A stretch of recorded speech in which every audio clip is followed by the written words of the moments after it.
Yes, guys, welcome back to another video. Welcome to the George Benson football channel. I don't know about you lot, but watching Reece James play under Thomas Tuchel and playing for England last night was a joy to behold. And look, it's nice to come into a video with some optimism, with some positivity regarding a Chelsea player and what Reece James being in this kind of form could mean for our rest of the season. Look, the free kick, if you didn't see it, if you're not an England fan and you don't watch because it's England, just go and have a little look on YouTube and watch that free kick last night from Reece James, because it was nothing shy of absolutely superb, phenomenal, sublime from Chelsea's captain. It was a man of the match performance, not just because of the free kick. Reece James had 118 touches of the ball last night, which is massive, with a 99% pass accuracy. If you want to see more,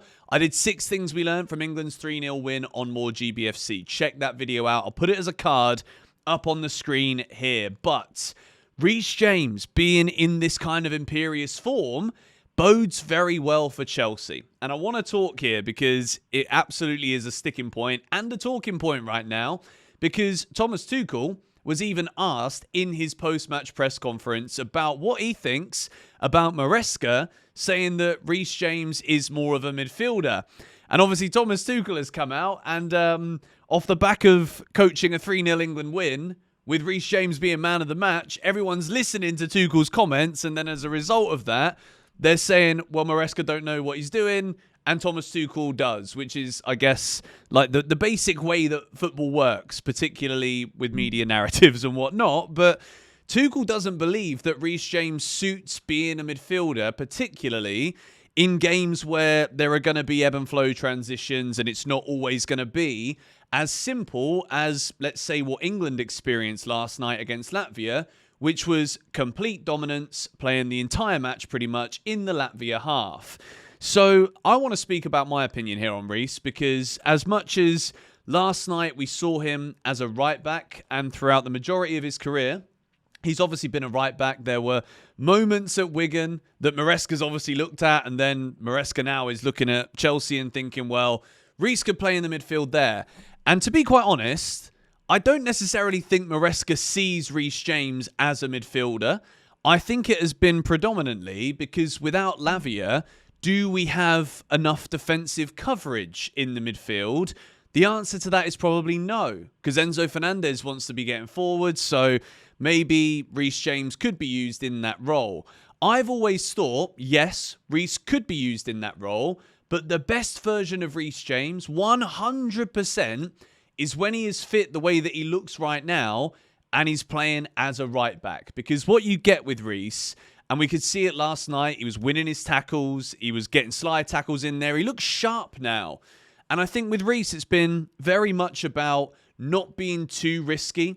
I think maybe in hindsight, it was a good thing what Chelsea did with taking him out of the team. And remember, we were all saying, he's probably injured again. But he wasn't. He was training every single day, but Chelsea took him out of the team just to preserve the amount of minutes that he got. So I think all in all, right now, credit to Chelsea for managing Reece, credit to him for staying fit, and Thomas Tuchel playing Reece James back in right back last night, and he scores that free kick. It reminded me of just how good he is. And I think between now and the end of the season, if we get this version of Reece, who, by the way, he's got 3 goals since he last returned from injury, scored that brilliant one in the league, that fantastic long-range goal in the Conference League, and now he's scored an absolutely exquisite free kick for England. So don't mind me whilst I sit here and get very excited about a very much informed Chelsea captain. I think we absolutely need Reece in the side. And for me, if Latvia is going to be fit and back now, we've got Spurs this weekend, or it's Monday night, I think. But I'm absolutely buzzing for this. We have got to win this game. And if we do, then I think everyone's talking about us again. At least I will be very excited. You know that Spurs, for me, is the biggest game. Whether it's home or away, I want to beat them more than anything else. And I think Reece is going to have a big part to play in whether or not we do that. Moving into the latest from Todd Boehly. He's been speaking again at another business convention in Hong Kong. And from what we can decipher from listening to Todd Boehly's words regarding Chelsea's development of a new stadium. And look, to give my thoughts on this again, obviously, in an ideal world, it would be great if we could just increase the capacity of Stamford Bridge. But Chelsea do need to have a bigger stadium to sell more seats to be able to compete with other big players in the Premier League and across Europe if Chelsea still want to be at the pinnacle of football. Todd Boehly suggests that the future of Chelsea's ownership will be decided by the future of the stadium. Some sources have indicated progress could be made this summer. Boehly also says club now worth more than 2.5 billion quid. Well, first things first, we always knew that Chelsea was worth significantly more than 2.5 billion pounds. The ownership that came in when Roman Abramovich had the club taken away from him, wrongly so.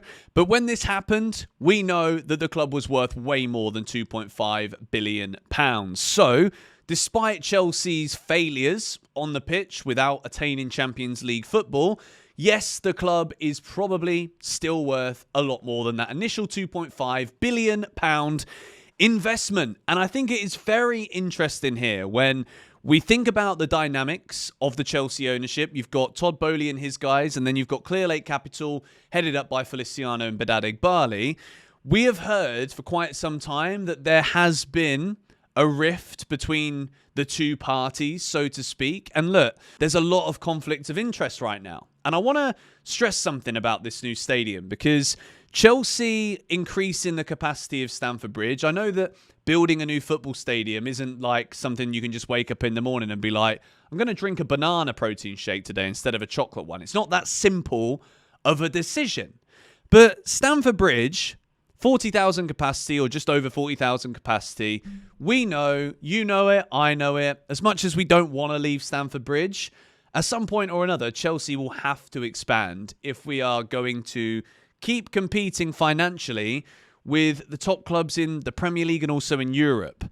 Todd Boehly, from what we can understand, I think Todd Boehly wants to move and build a new stadium.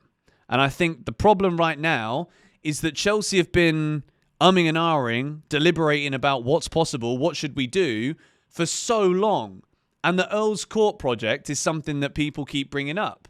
But as far as I'm aware, we wanted to build at Earl's Court when Roman Abramovich was around.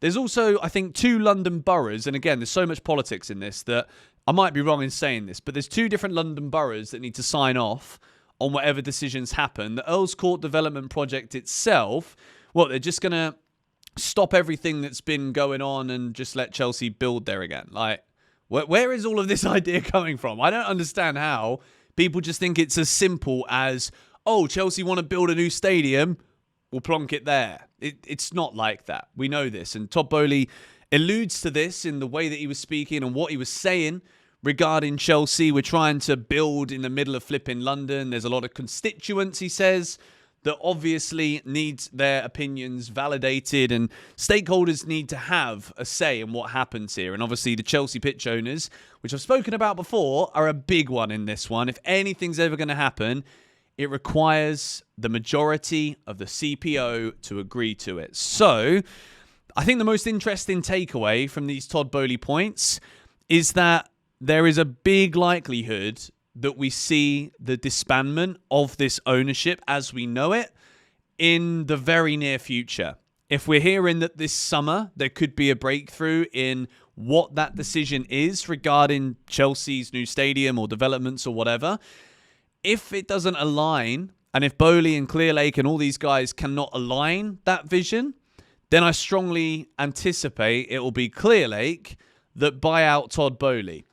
And, you know, I've already given my thoughts on the ownership. I think there's been a lot of damage already done to the club.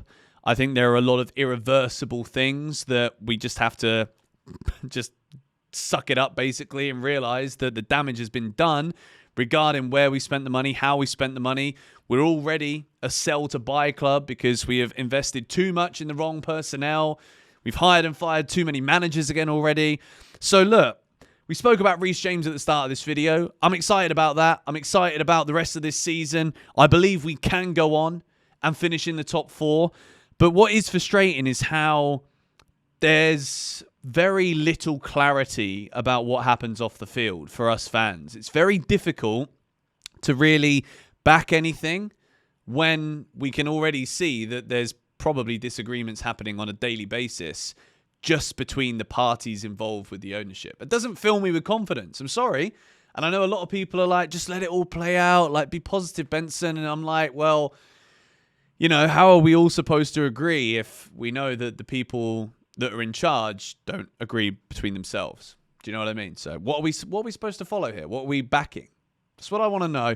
Let's see where it all goes. Let me know your thoughts on the stadium development conversation in the comments down below. Where do you stand on it? And let me know also if you're buzzing like me about Reece James's goal performance for England last night and what it means for Chelsea for the rest of the season. Thank you guys for watching this video. Make sure you subscribe to the George Benson Football channel if you are new. Smack a like on this one and check out more GBFC. Link down below for 6 things we learned from England 3, Latvia 0 last night. Come on, you Blues.